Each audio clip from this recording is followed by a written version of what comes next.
जो पुरुषार्थी जीव हैं जिनको सम्यक दर्शन होना है, वे कभी सम्यक दर्शन को क्रमबद्ध पर्याय के भरोसे नहीं छोड़ते। वे कहते अभी होगा, ऐसा ही मेरे क्रमबद्ध में है।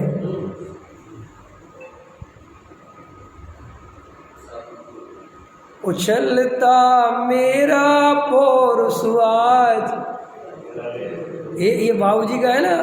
तो बाबूजी ने वो पूरी जयमाला करके जब वो पूरा हो गया तो फिर क्या कहते हैं कि हे भगवान, अब ये वस्तु स्वरूप समझ में ऐसा आया है, उछलता मेरा पौरुष आज, त्वरित टूटेंगे बंधन नाथ। ऐसे ज्ञानियों को, या जिनको ज्ञानी होने का समय आ गया है, जिनके सही तत्व निर्णय हो गए हैं, बिल्कुल मजाक नहीं कर रहा हूँ, अंदर से ऐसा पुरुषार्थ उछलता हुआ अपनी परिणति में दिखाई देता है।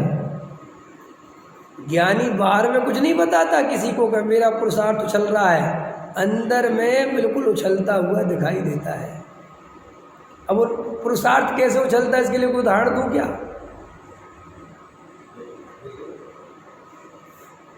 डॉक्टर साहब के उदाहरण देता हूँ।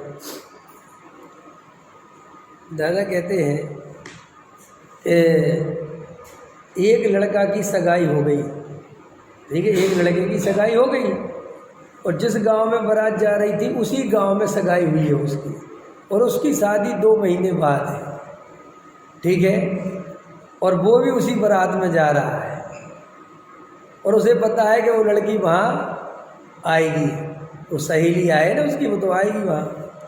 तो उसका जो पूरे टाइम चित्त है, तो अंदर की प्रसन्नता है, वो किसी को दिखाता नहीं है, लेकिन उसके अंदर ही अंदर वो प्रसन्नता चलती रहती है। और फिर कहता है, ताऊ जी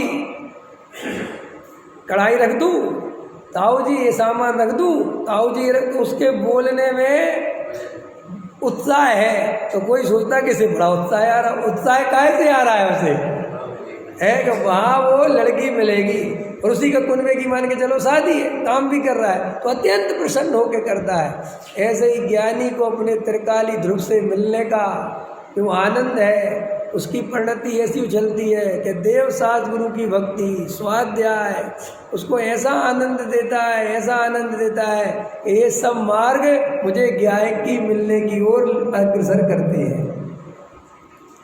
और अपन के अंदर में ऐसा पुरुषार्थ नहीं उछलता है, ऐसी गुदगुदाहट नहीं होती है ध्रुव की चर्चा सुन के, तो उसका अर्थ ये कि अभी ध्रुव का कोई भाव भाषण हुआ ही नहीं। समझ में आया? वो तो अंतरंग में ऐसा उत्साह लगे कि ऐसा उछलता है पौरुष, ऐसा लगता बस अब मुझे संसार में रहना ही नहीं।